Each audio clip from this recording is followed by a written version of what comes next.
let's lift our Bibles up high. நம்முடைய வேதாகமத்தை எடுத்துக்கொள்வோமாக. Okay, repeat after me. என்னோட சேர்ந்து சொல்லுங்க. This is my Bible. This is my Bible. This is God's word. This is God's word. I will love it. I will love it. Read it. Read it. Believe it. Believe it. Live it. Live it. இது என்னுடைய Bible. இது என்னுடைய Bible. கர்த்தருடைய வார்த்தை. கர்த்தருடைய வார்த்தை. நேசிப்பேன். நேசிப்பேன். வாசிப்பேன். வாசிப்பேன். விசுவாசிப்பேன். விசுவாசிப்பேன். அபியாசிப்பேன். அபியாசிப்பேன். Amen.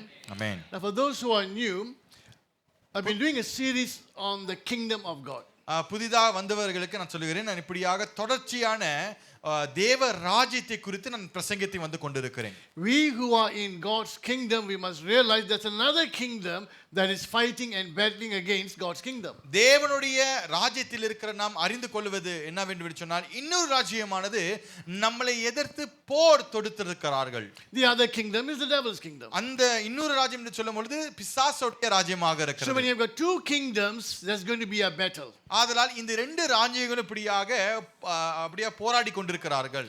We who are in God's kingdom have to prepare ourselves to engage the enemy of the other kingdom. அதாவது நம் தேவ ராஜ்யத்தில் இருக்கிற நாம் இந்த பிசாசுடைய ராஜ்யத்தில் போர் துவக்குவதற்கோ அல்லது போடுவதற்கோ நாம் ஆயத்தமாக இருக்க வேண்டும். Now we have seen explaining the kingdom. I explained to you what the kingdom of God is all about. அதாவது தேவ ராஜ்யம் என்னவென்று சொல்லி உங்களிடத்தில் நான் அப்படியாக விரைவாக நான் சொல்லியிருந்தேன். God's kingdom is God's rule. Now spiritually, also when the Lord returns on this earth physically. அதாவது தேவராஜ் என்று சொல்லும்போது தேவனுடைய ஆளுகைத்துவத்தை காமிக்கிறது. இப்ப மட்டும் அல்லாமல் தேவன் வந்த பிறகு அப்பொழுதும் அவருடைய ஆளுகைத்துவமான இந்த இடத்துல ஸ்தாபிக்கப்படும். We have seen eternity in the kingdom. தேவ ராஜ்யத்தில் ஒரு நித்திய காரியங்களை பார்க்கிறோம். We have seen endowments, rewards in the kingdom. தேவ ராஜ்யத்தில் பலன்களை நாம் பார்க்கிறோம். We have seen ethics in the kingdom. தேவ ராஜ்யத்தின் நெறிமுறைகளை நாம் பார்க்கிறோம். Now we are looking at enemies of the kingdom. இப்ப தேவ ராஜ்யத்திற்கு எதிர்த்து வருகிற பிசாசுகளை நாம் பார்க்கிறோம். In the previous, I think 2 sermons spoke about who our enemy is, what are the enemy strategies. போன செய்தியில பார்த்தீங்கன்னு சொன்னால் இப்படியாக நம்முடைய எதிரியானவன் யார், அவனுடைய யுத்திகள் எப்படியாவது இருக்கிறதுன்னு சொல்லி நான் பேசினேன். And today we are going to look at what is called the armor of God. இன்றைக்கு சர்வாயுதத்தை குறித்து நாம் பார்க்க போகிறோம். Now the sad thing about Christians is this: we hear about the armor of God, we hear about spiritual battles, but most, I would say, are ignorant and we do not know what to do. கவலைக்குரிய காரியம் என்னவென்று சொன்னால், கிறிஸ்தவரை குறித்து நமக்கு சர்வாயுதத்தை குறித்து நமக்கு அதிகமாக அறிந்திருக்கிறோம். ஆவிக்குரிய யுத்தம் போராட்டம் அறிந்திருக்கிறோம். ஆனாலும் அதிகமான கிறிஸ்தவர்கள் இதில் ஈடுபடுவதில்லை.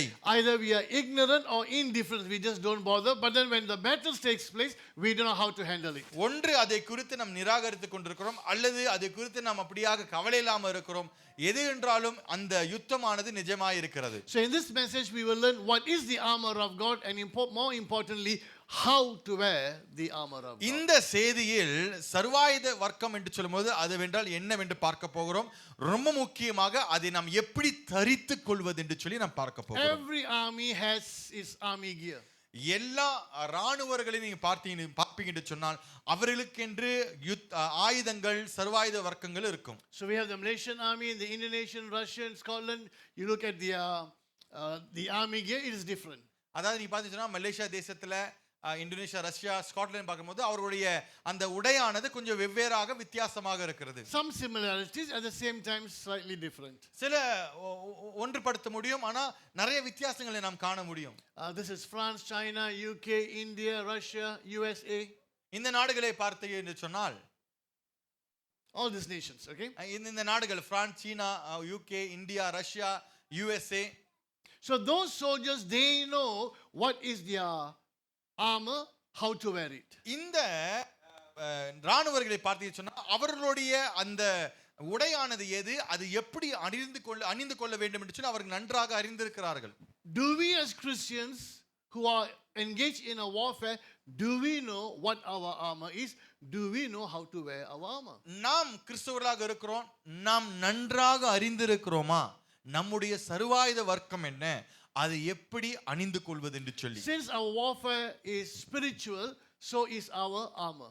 நம்முடைய யுத்தமானது, போராட்டமானது ஆவிக்குரிய போராட்டமாக இருக்கிறதுனால நம்முடைய சர்வாயுத வர்க்கம் கூட அது ஆவிக்குரியதா இருக்கிறது. Now let's turn to 2 Corinthians 10. நாம் வாசிப்போமாக 2 கொரிந்தியர் 10ஆம் அதிகாரம் 4 லிருந்து 5ஆம் வசனம் வரை நாம் வாசிக்கப்போம். Quite a number of verses that we are going to be reading today. இன்றைக்கு அதிகமான வசனங்களை நாம் வாசிக்க போகிறோம். The importance of wearing an armor. அதாவது சர்வாயுத வர்க்கத்தை தரித்துக் கொள்வது அது எவ்வளவு ஒரு முக்கியமான பகுதி என்று சொல்லி நாம் பார்க்க போகிறோம். 2 Corinthians chapter 10 verses 4 and 5. Let me read the English first. For the weapons of our warfare are not of the flesh, but have divine power to destroy strongholds. Pay attention to verse 5. We destroy arguments and every lofty opinion raised against the knowledge of God and take every thought captive to obey Christ.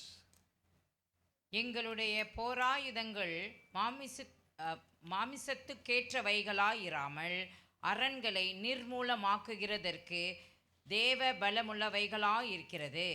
அவைகளால் நாங்கள் தர்க்கங்களையும் தேவனை அறிகிற அறிவுக்கு விரோதமாய் எழும்புகிற எல்லா மேட்டுமையையும் நிர்மூலமாக்கி எந்த எண்ணத்தையும் கிறிஸ்துவுக்கு கீழ்ப்படிய சிறைப்படுத்துகிறவர்களாய் இருக்கிறோம். Our weapons are spiritual, strong enough to break down strongholds. அதாவது நம்முடைய ஆயுதமானது அது ஆவிக்குரியதாக இருக்கிறது.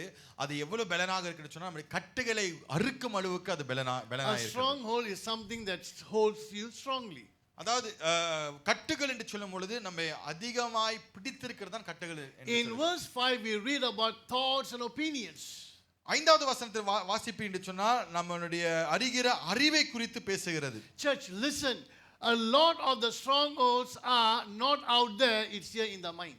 அதிகமான நம்முடைய கட்டு எங்கதமா இருக்குது, வெளியே இல்ல, நம்முடைய சிந்தையிலே அடங்கப்பட்டிருக்கிறது. Many are defeated not because of the battle out there, many are defeated because of the wrong thoughts that we carry. அநேகர் ஏன் தோற்கப்படுகிறார்கள் என்று சொன்னால் வெளியே இருக்கிற அந்த தாக்கம் அல்ல, நம்ம சிந்தையில இருக்கிற தாக்கத்தினாலே. We grow up listening to many things and we believe a lot of things without looking at the evidence or evaluating it. நாம் வளர்ந்து வரும் பொழுது இப்படியாக अनेक காரியங்களை கேள்விப்பட்டு பார்த்து ரசித்து நாம் அதற்கு அடிமையாக இருக்கிறோம். We believe in a lot of things just because we heard it and we automatically believe it. अनेक காரியத்தை நம்புகிறோம் என்று சொன்னால் அதை கேட்டதனால அந்த காரியத்தை பார்த்ததனால நாம் நம்புகிறோம். You ask them why do you believe this, they can't give an answer. நீங்க கேட்பீர்கள் என்று சொன்னா ஏன் இதை நம்புகிறீர்கள், அவர்களால் அந்த பதிலை கொடுக்க முடியாது. That is why the Bible tells us in Romans chapter 12 verse 2 to renew the mind. அதனால தான் ரோமர் 2ஆம் அதிகாரம் verse 2 இரண்டாம் வசனத்தை நீங்க வாசிக்கும் பொழுது நம்முடைய சிந்தையை புதுப்பிக்கப்பட வேண்டும் என்று சொல்லி பவுல் எழுதுகிறார். As we look into what God has said, we accept what God has said and we change our thought pattern.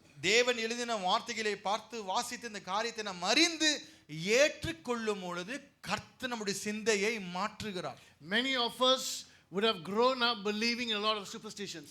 அநேகர் இப்படியாக வளர்ந்து வரும் பொழுது நம்ம இப்படியாக கட்டு கதைகளை நம்பி மூட நம்பிக்கை we believe it.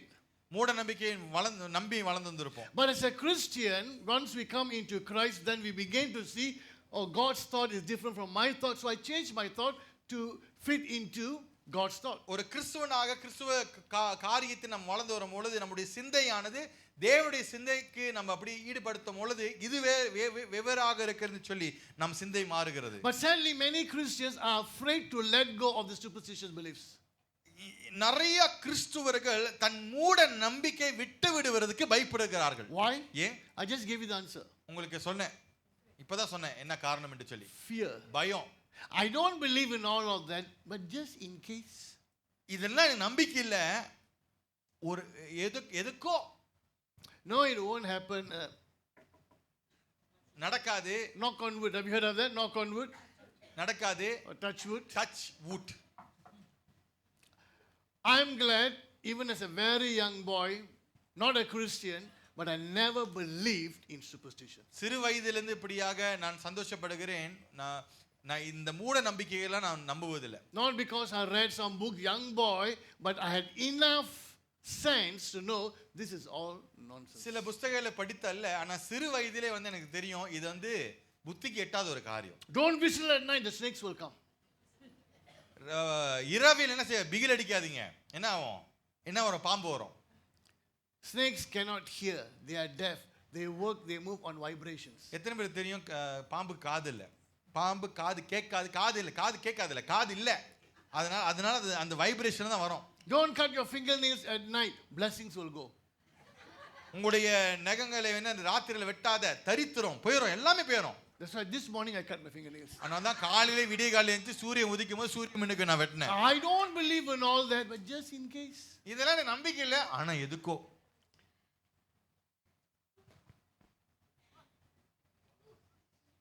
Some superstitious beliefs, I was reading one of it that in this particular country, if you sleep, you must not sleep with your head facing the west. Okay, ஒரு சில நாடுகளை பார்த்தீங்கன்னு சொன்னா அவர்களுடைய நம்பிக்கை, மூட நம்பிக்கை என்னவென்று சொன்னா தூங்கும் போது வெஸ்ட நோக்கி தூங்காதீங்க. Because that's the way they lay their dead bodies. ஏன்னா அந்த வெஸ்ட்ல தான் வந்துட்டு பணங்களை வச்சிருப்பாங்க. And in another culture, there they don't sleep facing the north. இன்னொரு பாரம்பரியம் இருக்கு. இப்ப நாங்க நார்த்த பார்த்து தூங்க மாட்டோம். Because that's the way they lay their dead. That's the way they keep their dead bodies. ஏன்னா நார்த்ல தான் பணங்கள் இருக்குது. So west cannot, north cannot. வெஸ்ட முடியாது, நார்த்த முடியாது. If you keep investigating, one culture will say south cannot, another culture will say east cannot. மேற்கு எல்லாமே, கிழக்கு முடிஞ்சு எல்லாம். You end up sleeping standing. நீங்க நின்னுட்டு தான் தூங்கணும். Like a horse, correct? நின்னுட்டு தான் தூங்கணும். Everyone's got their own superstitious beliefs. எல்லாருக்கும் அவங்களுக்கு சொந்த ஒரு மூட நம்பிக்கை இருக்கு. There's one culture that believes if your right hand itches, you're going to get money. ஒரு பகுதி மக்கள்கள் கை அரிச்சா அரிக்குதே பணம் வரப்போகுது, அதாவது உங்கள் right hand. If left hand, you're going to lose money. Left ஹேண்ட்னா காசு போகுது. Now, some of the Tamil people believe that, right? சில தமிழுக்கு ஆமாவா இல்லையா? கை அரிக்குது. கை கை அரிக்குது. What does that mean?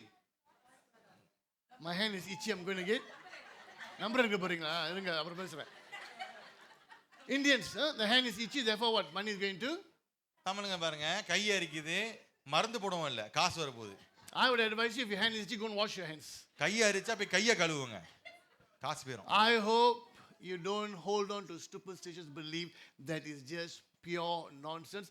Wash your mind with the word of God. நான் நம்புறேன் நம்ம யாருக்குமே இந்த மாதிரி மூட நம்பிக்கையில இருந்ததுன்னு சொன்னா நம்மளுடைய சிந்தையை வேத வசனத்தை கொண்டு நாம் கழுவுவோமாக. ஆமென். Lord of the strongholds, verse 5 here. நிறைய கட்டுகளானது எங்க இருந்து வருது? ஏதோ நம்முடைய சிந்தையில தான் இருக்கிறது. Let's turn to Ephesians chapter 6 verse 10. எபேசியர் 6 அதிகாரம் 10வது வசனத்தை நாம் திருப்பிக் கொள்வோமாக. Finally be strong in the Lord and in the strength of his might. கடைசியாக என் சகோதரரே, கர்த்தரிலும் அவருடைய சத்துவத்தின் வல்லமையிலும் பலப்படுங்கள். We don't do this warfare based on our own strength or ability or strategy. We trust in the one who has already won. நம்முடைய சொந்த பலத்தால, யுத்திகளால அல்ல நம்ம சொந்த ஆயுதத்தினால இந்த காரியத்தை நாம் சண்டை போடுவதல்ல அல்லது போராடுவதல்ல, அந்த போராட்டமானது இயேசு ஜெயித்து விட்டார். ஆமென். Church, Christ has already won on the cross. He broke the powers of the enemy. ஆண்டவராகிய இயேசு கிறிஸ்து சிலுவையில் இப்படியாக பிசாசுடைய வல்லமையை அவர் உடைத்து விட்டார். Therefore in Christ we stand in a position of victory. ஆதலால் கிறிஸ்துக்குள்ளாக நாம் ஜெயம் கொண்டவர்களாக இருக்கிறோம். We don't fight to win. நாம் எதற்கு ஜெயிப்பதற்கு நாம் போராடுவதில்லை. We demonstrate the victory. நாம் அந்த கொடுத்த அந்த ஜெயத்தை நாம் வெளிப்படுத்துகிறோம். That is why common normal people like us, we can command a demon to flee. Amen. அதனால தான் நம்ம இப்படியாக பிசாசை நாம் துரத்தும் பொழுது ஓடுகிறது. We command the demon to flee in the name of Jesus because he has won it.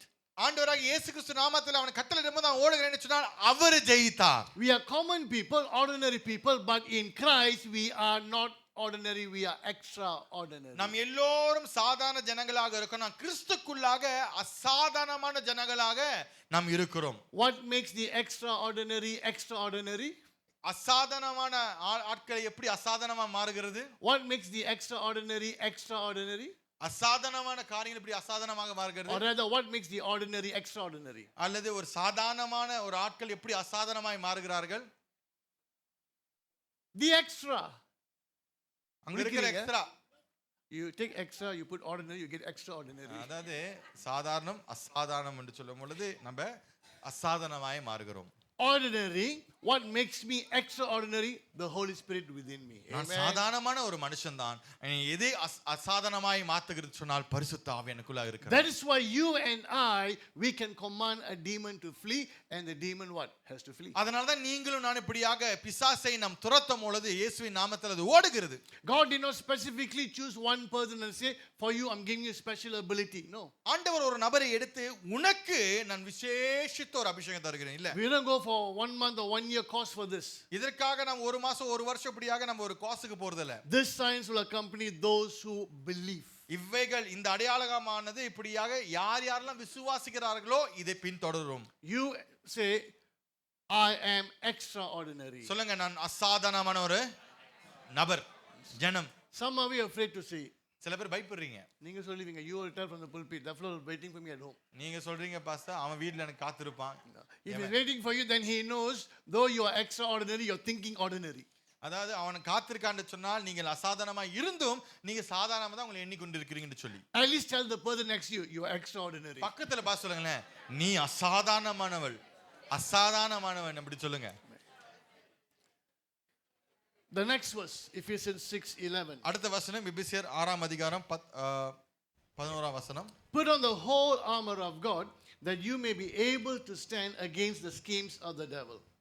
நீங்கள் பிசாசின் தந்திரங்களோடு எதிர்த்து நிற்க திராணியுள்ளவர்களாகும்படி தேவனுடைய சர்வாயுத வர்க்கத்தையும் தரித்துக் கொள்ளுங்கள். The enemy will come against us with all kinds of schemes. பிசாசானவன் அவன் பல யுத்திகளை பயன்படுத்தி நம்மளை அப்படியாக தாக்க செய்வான். 2 Corinthians we read that we are aware of the enemy's schemes. 2 கொரிந்தியர் வாசிக்கிறபடியாக நாம் எல்லோரும் அவனுடைய தந்திரங்களை அறிந்திருக்கிறவர்களா இருக்கிறோம். Therefore we are told to be dressed with the armor of God. ஆதலால் தேவனுடைய சர்வாயுத வர்க்கத்தை நாம் தரித்துக் கொள்வராய் காணப்பட வேண்டும். Verse 12. 12ஆம் வசனம். For we do not wrestle against flesh and blood, but against the rulers, against the authorities, against the cosmic powers of this present darkness, against the spiritual forces of evil in the heavenly places.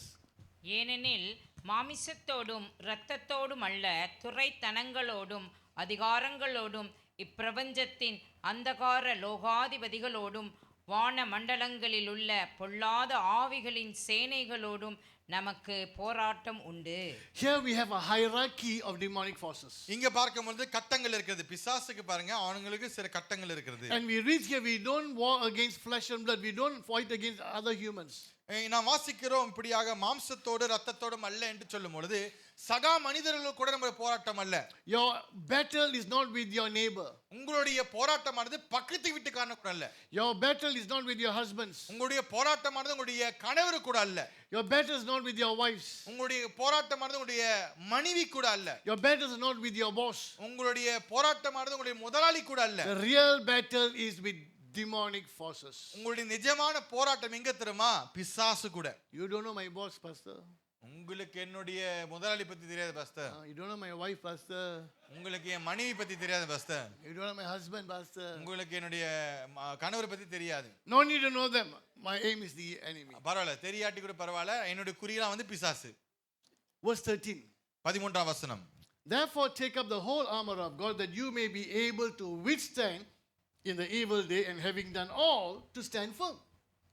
ஆகையால் தீங்கு நாளிலே அவைகளை நீங்கள் எதிர்க்கவும் சகலத்தையும் செய்து முடித்தவர்களாய் நிற்கவும் திராணியுள்ளவர்களாகும்படிக்கு தேவனுடைய சர்வாயுதத்தையும் எடுத்துக்கொள்ளுங்கள். And having done all, stand. இங்க நாம் நிற்க வேண்டும் என்று சொல்லி வாசிக்கிறோம். After a battle doesn't mean it's time for you to relax. Stand. அதாவது நம்ம போராட்டம் முடிந்த பிறகு நம் இளைப்பாறுதலை எடுக்க வேண்டிய காலத்தில் நேரத்தில் நாம் நிற்க வேண்டும். In other words, spiritually always must be standing like this. Spiritually always standing like this. இன்னொரு வார்த்தையில் சொல்ல வேண்டும் சொன்னா ஆவிக்குரிய வாழ்க்கையில ஆவிக்குரிய ஜீவியத்தில நாம் எப்பொழுதும் தயாராய் நிற்க வேண்டும். Don't think the enemy came, I kicked him off. He will go and think of another scheme. நினைக்காதீங்க அவன் வந்தா அவனை எத்தி அனுப்பிச்சிட்டுன்னு அவன் போயிட்டு திருப்பி இன்னொரு யுத்தியோடு வருவான். When the Lord was here on this earth in his humanity, the devil tempted him.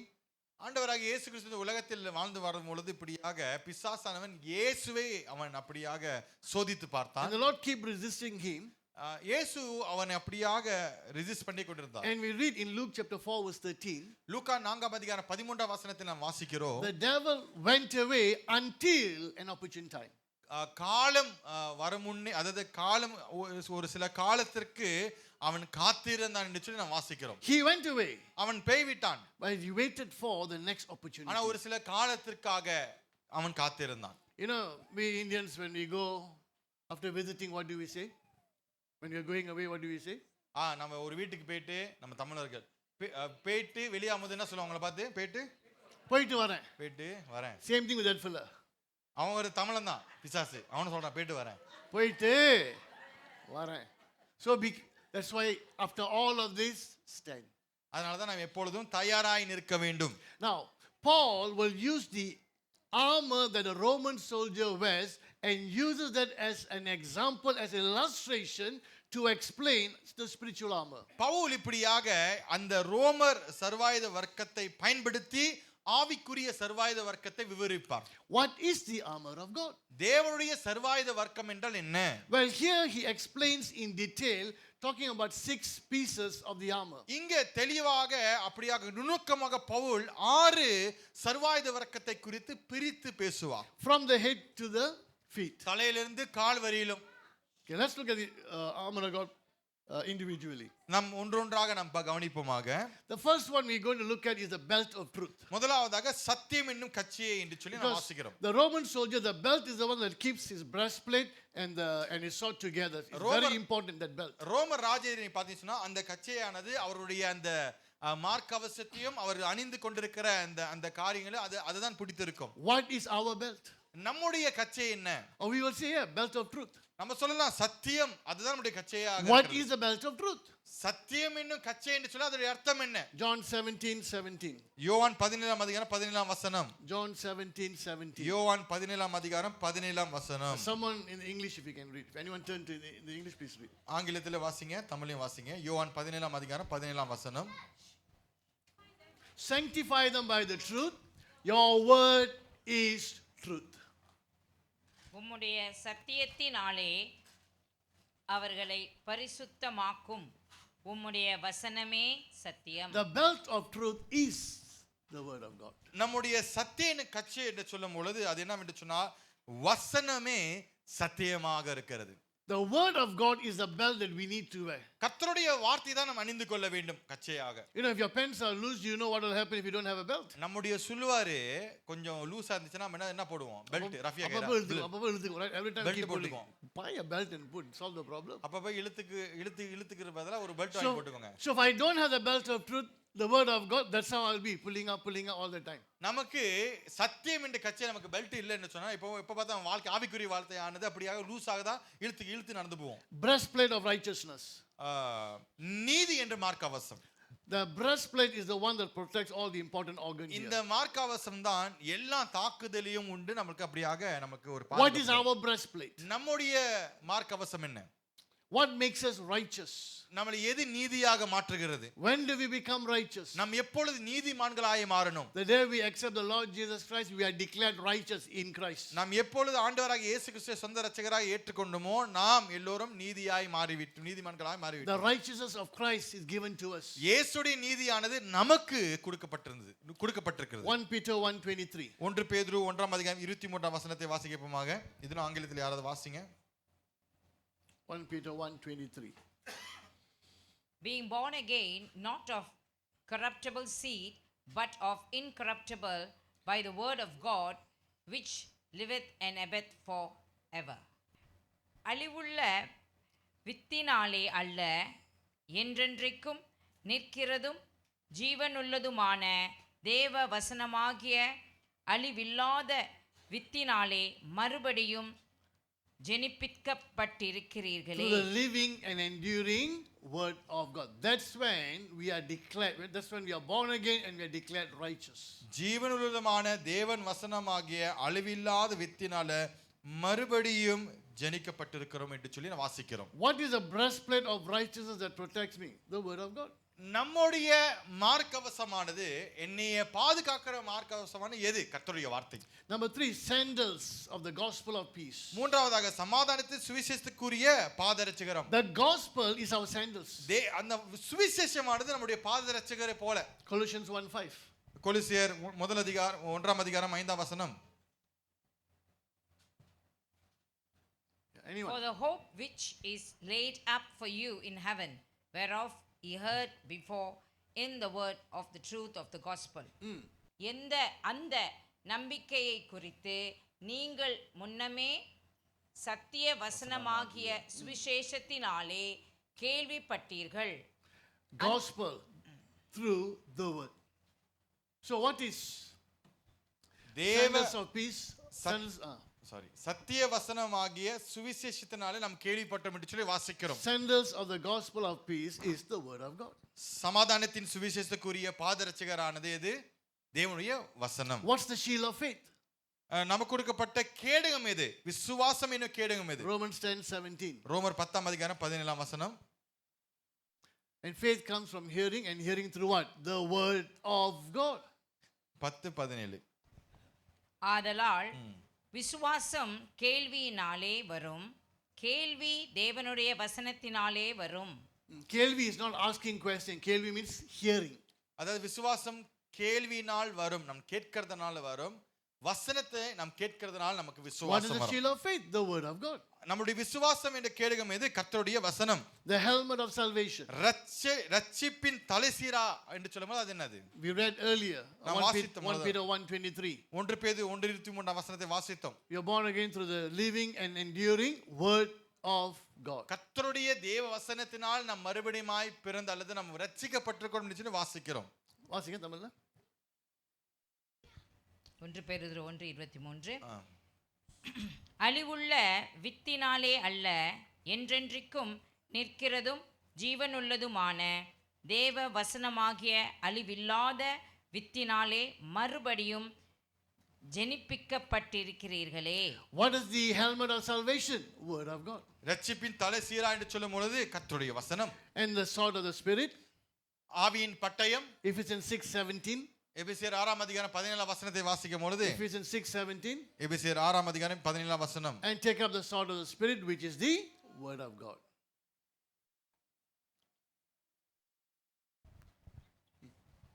Ephesians 6:17. இரட்சணியம் என்னும் தலை சீராவையும் தேவ வசனமாகிய ஆவியின் பட்டயத்தையும் எடுத்துக்கொள்ளுங்கள். The word of God. தேவன் வசனமாகிய ஆவியின் பட்டயம் என்று சொல்லி தேவனுடைய வசனம். The armor of God is the word of God. சர்வாயுத வர்க்கம் என்று சொல்லும்போது தேவனுடைய சர்வாயுத வர்க்கமானது அதுதான் தேவனுடைய வசனமாக இருக்கிறது. From head to the feet we are to be covered by the word of God. தலை முதல் கால் வரை கர்த்தருடைய வசனத்தில் நாம் மூடப்பட்டிருக்க வேண்டும். When the Lord was tempted, he will say, it is written. அதாவது கர்த்தர் ஆண்டவர் இப்படியாக சோதிக்கப்படும் போது அவர் சொல்லுவார் எழுதப்பட்டிருக்கிறது என்று சொல்லுவார். Written where? எங்க எழுதப்பட்டிருக்கிறது? Well, there are a lot of things written here. அநேக காரியங்கள் வசனத்தில் எழுதப்பட்டிருக்கிறது. We are not following everything, right? நம்ம எல்லாத்தையும் நாம் பின்தொடர்வதல்ல. Psalm 119. I've hidden your word in my heart that I may not sin against you. 119ஆம் சங்கீதத்தை வாசிக்கும் பொழுது என் இதயத்திற்குள்ளாக தேவனுடைய வசனத்தை அல்லது கற்பனைகளை நான் வைத்திருக்கிறேன். The word of God has to be written where? In our hearts. ஆதலால் நம்மளுடைய தேவவசனமானது எங்கே எழுதப்பட வேண்டும்? நம்முடைய இருதயங்களில் எழுதப்பட வேண்டும். Jesus spoke the word. ஆண்டவர் வசனத்தை பேசினார். Listen, many of us would have heard we have these two words in the Greek, logos and rhema, both meaning word. ரெண்டு வார்த்தைகள் இருக்கிறது கிரேக்க மொழியில, லோகோஸ் and ரேமா. ரெண்டுமே அதோட ஒரே அர்த்தம் தான் வார்த்தை. Logos is the living and the written word of God. Logos என்று சொல்லும் பொழுது அது ஜீவனுள்ள எழுதப்பட்ட வசனங்கள். Rhema is the spoken word of God. Rhema என்று சொல்லும் பொழுது பேசப்பட்ட வசனங்கள். The word here, the sword of the spirit, which is the word of God, the word is rhema. When does the word of God become a weapon? When you speak it. இங்க எழுதப்பட்ட இந்த தேவன் ஆவிய பட்டயம் என்று சொல்லும்போது இந்த வார்த்தை வசனமானது இது ரேமா. எப்பொழுது இது இந்த காரியத்தை நாம் அனுபவிக்க முடியும்? நாம் இந்த காரியத்தை பேசும் பொழுது we need to know the word and speak out the word. நமக்கு வசனம் நாம் அறிய வேண்டும், வசனத்தை நாம் அறிக்கை செய்ய There's வேண்டும். power in the word of God. தேவனுடைய வசனத்தில் ஒரு வல்லமை, ஒரு பலன் இருக்கிறது. When we speak according to the word of God, there is power there. நீங்க வசனத்தை கொண்டு பேசும் பொழுது அந்த இடத்துல ஒரு பலன் இருக்கிறது. I remember one lady many years ago working in a clinic came and met Pastor Santana and said, suddenly everyone is turning against me. I don't know what's happening. கிளினிக்ல வேலை செய்த ஒரு நர்ஸ் வந்து இப்படியாக பசங்க சொன்னாங்க, திடீர்னு அவங்க அலுவலகத்தில் எல்லாரும் அவங்களுக்கு எதிர்ப்பாக வந்தாங்களாம். So for her, not every problem we face is demonic. அவங்களுக்கு நம்ம சந்திக்கிற ஒவ்வொரு பிரச்சனையும் வந்துட்டு பிசாசுனால வருது இல்ல. Not every problem is demonic. எல்லா பிரச்சனையும் பிசாசுனால தான் வந்தா சொன்ன தப்பு. You go late to your office. உங்க அலுவலகத்துக்கு நீங்க தாமதமா போனீங்கன்னா the manager screams at you. உங்களுடைய மேனேஜர் அப்படியாக உங்களை பார்த்து கத்துனாருன்னா, இயேசு நாமத்துல பின்னால போ பேயே. in Jesus name I rebuke Satan அப்படி சொல்லுவாங்க. No, you went late, he's rebuking you, you deserve it. நீங்க போனது late. So don't make everything demonic. So அதனால பார்க்கிறது எல்லாமே பிசாசுன்னு சொல்லாதீங்க. Suddenly the light went off. Oh, devil is against my sermon. Are you so great? Devil is against you. No, I went out, go and find another switch. Solve the problem. Light போயிடுச்சு. ஆஹா, பிசாசு செய்கிற காரியத்தை பத்தினா போய்ட்டு ஒரு light on பண்ணுங்க. So don't make everything demonic. எல்லாமே பிசாசா மாத்தாதீங்க. But if you sense that there's something beyond, that's why these people are turning against me, then you don't fight against them, you fight with that flood at the back. ஆனாலும் இந்த காரியத்தை நீங்க அபாரப்பட்ட காரியங்களை நீங்க உணரும் பொழுது ஏதோ இதுக்கு மேலாக இருக்குன்னு சொல்லி நீங்க போராட்டத்தை Now ஆரம்பிக்கலாம். listen, Pastor Santana told her, go early to your clinic before anybody else comes. Read Psalm 23 loudly, do it every day. Santhana சொன்னாங்க, இப்படியாக நீங்க உங்களுடைய அலுவலகத்துக்கு வெள்ளனே போய் 23ஆம் சங்கீதத்தை அதிகாலையில வாசிங்க, யாரும் வருவதற்கு முன்பாக வாசிங்க. 1 week later she comes and testifies how things began to change. ஒரு வாரம் கழித்து அவங்க வந்து சாட்சி சொல்றாங்க, என்னுடைய அலுவலகத்தில் காரியங்கள் மாற்றம் வருது. The word of God being spoken loudly was changing the environment. தேவனுடைய வசனமானது அங்க பேசப்படும் பொழுது அந்த சுற்றி இருக்கிற காரியங்கள் மாறுபடுகிறது. Another lady, similar situation in her office. இன்னொரு அலுவலகத்தில் நடந்த இன்னொரு சகோதரிக்கு same kind of problem. இதே மாதிரி பிரச்சனை தான். For her she gives Psalm 91. அவங்களுக்கு 23ஆம் சங்கீதத்தை கொடுத்தாங்க. Go early to your office before anybody comes. Read Psalm 91 loudly. Let the spiritual atmosphere hear it. அதாவது நீங்க உங்க அலுவலகத்துக்கு போயிட்டு 23ஆம் சங்கீதத்தை நல்ல சத்தமா எல்லாம் யாரும் வர முன்னாடி நீங்க போய் சத்தமா வாசிங்க அப்படின்னு சொல்லி சொன்னாங்க. How long did it take? எவ்வளவு நாள் எடுத்தது? 1 week later she comes and testifies how things began to change. ஒரு வாரம் கழிச்சு சொல்றாங்க காரியங்கள் மாறுகிறது என்று சொல்லி. The sword of the spirit, which is the rhema of God.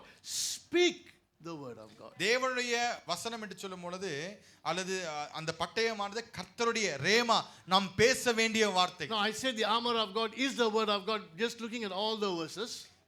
சர்வாயுத வர்க்கத்தை பார்க்கும்போது இதுதான் தேவனுடைய வசனம் என்று சொல்லி பல வசனங்களை நாம் வாசித்தோம். I want you to see how I look at Ephesians chapter 6, because that's where we read about the armor of God. எபேசியர் 6ஆம் அதிகாரத்தை நான் எப்படி காணுகிறேன் என்று சொல்லி பாருங்க. இங்க தான் நம்ம சர்வாயுத வர்க்கத்தை பார்க்கிறோம். Put on the whole armor of God, and I put in brackets because the rest of it is just explaining in detail about the armor. இங்க பார்க்கும் பொழுது முழு சர்வாயுத வர்க்கத்தை தரித்துக் கொள்ளுங்க என்று சொல்லும் பொழுது பிறகு பல அதுக்கு பிறகு வருகிற வசனங்களை பார்க்கும்போது சர்வாயுத வர்க்கத்தை குறித்து அதிகமாக பேசுகிறது. And the verses I put in brackets. இங்க நாம் போடுகிற இந்த bracketல நீங்க பாத்தீங்கன்னா சொன்னா இந்த வசனங்கள், that bracket is explaining in detail. இந்த bracket குள்ள இருக்கிறது நல்ல தெளிவாக விவரித்து சொல்கிறது. So if you don't read the brackets, what will we read? Put on the whole armor of God, which is the word of God. உங்கள் அதாவது நீங்க இந்த முழு சர்வாயுத வர்க்கத்தை தரித்துக் கொள்ள வேண்டும் என்று சொல்லும் பொழுது 17ஆம் வசனத்தை நாம் வாசிக்கும் பொழுது கடைசியாக என்ன சொல்கிறது என்று சொன்னால், தேவ வசனமாகிய ஆவிய பட்டயத்தையும் எடுத்துக்கொள்ளுங்கள் என்று சொல்லி வாசிக்கிறோம். In the Tamil it will not flow like that, but it's easy in the English because easy to translate from Greek to English. தமிழ்ல பாத்தீங்கன்னா சொன்னா ஆக்சுவலி ஆங்கிலத்துல பாத்தீங்கன்னா எல்லாம் இந்த பட்டியல கொடுத்து இந்த லிஸ்ட் கொடுத்து பிறகு தேவனுடைய வசனம் என்று போடப்பட்டிருக்கிறது. இப்படி தான் வர வேண்டும் தமிழ்லயும். Put on the whole armor of God, which is the word of God. In between Paul explains it in detail. இங்க நாம் வாசிக்கிறோம், நீங்கள் அதாவது தேவனுடைய சர்வாயுத வர்க்கத்தை தரித்துக் கொள்ளுங்க என்று சொல்லி இடையிலே பார்த்தீங்கன்னா 17ஆம் வசனத்துக்குள்ளாக பவுல் தெளிவாக ஒன்றொன்றாக விளக்குகிறார். Belt of truth. சத்தியம் என்னும் கச்சை. Truth is a defense against error. சத்தியம் என்று சொல்லும் பொழுது அது சத்தியம் இல்லாத காரியத்துக்கு எதிர்த்தாக வருது, உண்மை இல்லாத காரியத்துக்கு எதிர்ப்பாக வருகிறது. So when we know the truth, we hold on to the truth that will protect us and we'll be able to discern what is wrong. நமக்கு அந்த சத்தியத்தை தெரியும் பொழுது நம்மளை பாதுகாக்கும், அந்த சத்தியம் இல்லாத காரியங்களை விட்டு நம்மளை பாதுகாக்கும். Righteousness. நீதி. When we walk in righteousness, it's difficult for the enemy. He will attack, but difficult for him to get hold of us. நம் நீதிக்குள்ளாக நடக்கும் பொழுது பிசாசானவனுக்கு அவனுக்கு பிடிக்காது, அவனுக்கு கஷ்டமாக தான் இருக்கும். எப்படியாவது நம்ம நீதியை உடைக்க வேண்டும், பறிக்க வேண்டும் என்று சொல்லி தான் பார்ப்பான். Philippians 4:7 talks about peace, how peace can protect our mind. பிலிப்பியர் 4:7 சமாதானத்தை குறித்து, சமாதானமானது நம்முடைய சிந்தையை எப்படி பாதுகாக்கிறது என்று சொல்லி வாசிக்க முடியும். Today the way things are going, more and more people are becoming sick not so much physically but very mentally disturbed, இந்த mentally காலகட்டத்தில் oppressed. பார்க்கும்போது அநேக பேர்கள் இப்படி நோய்வாய்ப்பட்டு கொண்டிருக்கிறார்கள். உடல் ரீதியில் அல்ல, முதலாவது சிந்தையிலே நோய்வாய்ப்பட்டு கொண்டிருக்கிறார்கள். So badly oppressed, you read the newspapers killing the wife, killing the children.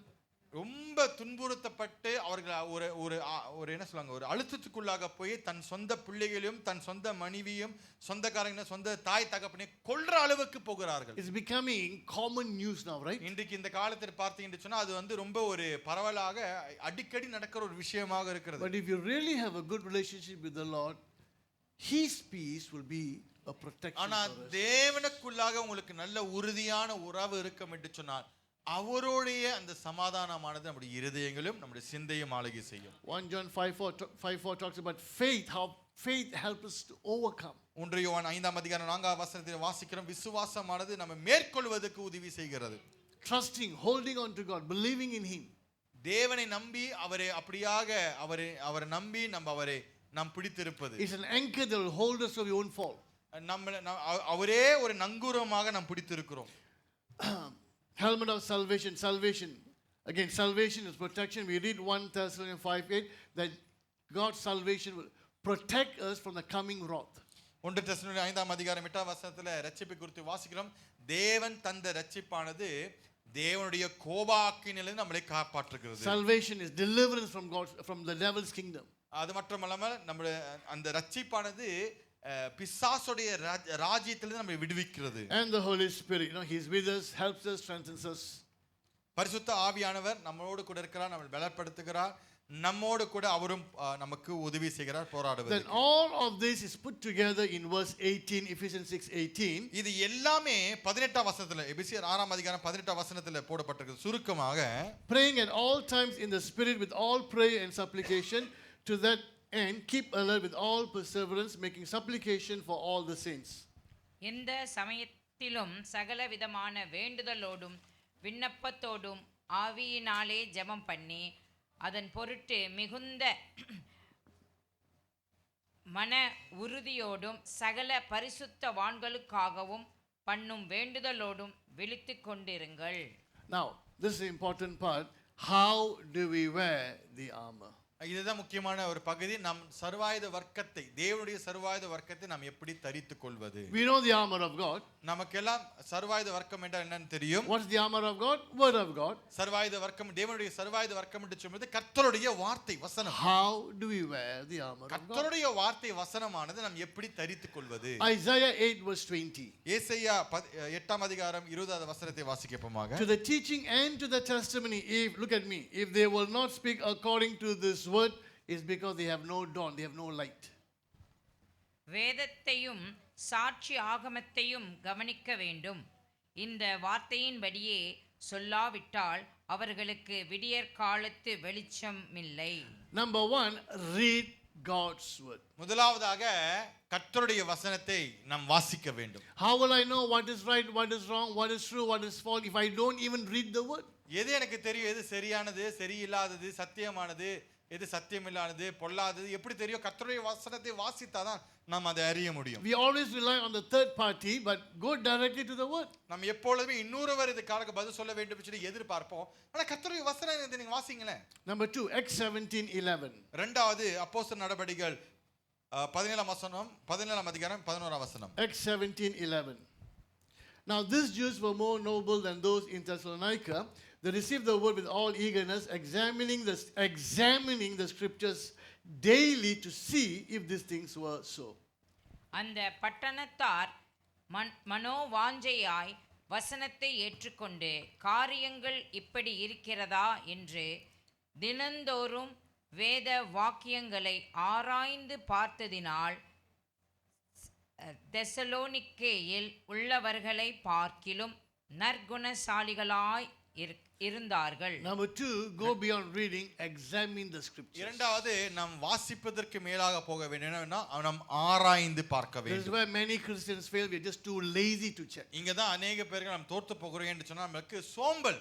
அந்த காரியத்தை ஆராய்ந்து பார்ப்பது நமக்கு சோம்பலாக இருக்கு. Whatever we hear, we automatically believe. நாம் எதை கேட்டாலும் அதையே நம்பி இருப்போம். Especially a guest speaker, he must be telling the truth. He's a guest speaker. குறிப்பா நமக்கு ஒரு கெஸ்ட் ஸ்பீக்கர் வந்தாங்கன்னா அவர் சொல்றதெல்லாம் தெய்வ வாக்கியம். Our pastors are from here, Senthur, but this one from I don't know which planet. நம்ம பாஸ்டர்லாம் இந்த மண்ணுல பிறந்தவங்க. இந்த மண்ணுல பிறந்தா நமக்கு என்ன தெரிய போகுது? We don't- அவங்க அங்கே இருந்து வந்திருக்காங்க. அவங்களுக்கு தெரியும். Majority of you don't examine to find out what you've heard is right or true.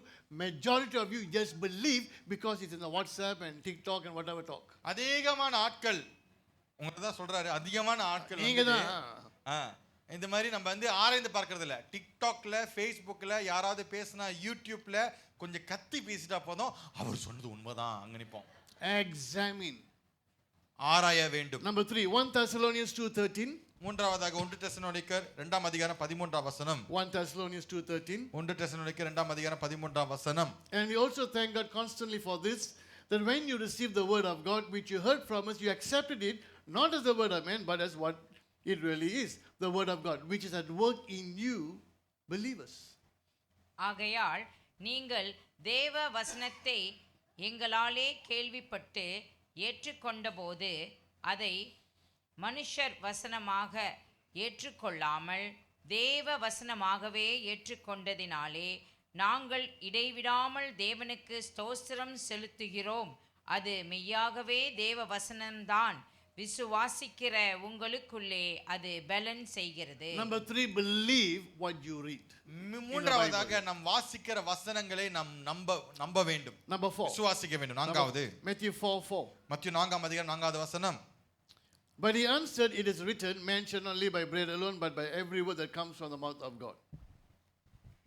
அவர் பிரதியுத்தரமாக மனுஷன் அப்பத்தினால் நாளே மாத்திரமல்ல தேவனுடைய வாயிலிருந்து புறப்படுகிற ஒவ்வொரு வார்த்தையினாலும் பிழைப்பான் என்று எழுதியிருக்கிறதே என்றார். The Lord spoke based on the word of God.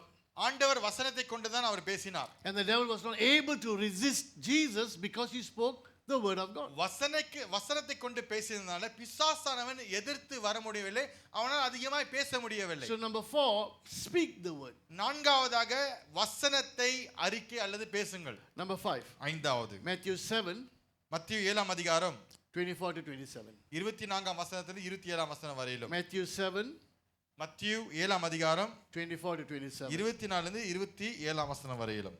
Everyone then who hears these words of mine and does them will be like a wise man who built his house on the rock. And the rain fell and the floods came and the winds blew and beat on that house, but it did not fall, because it had been founded on the rock.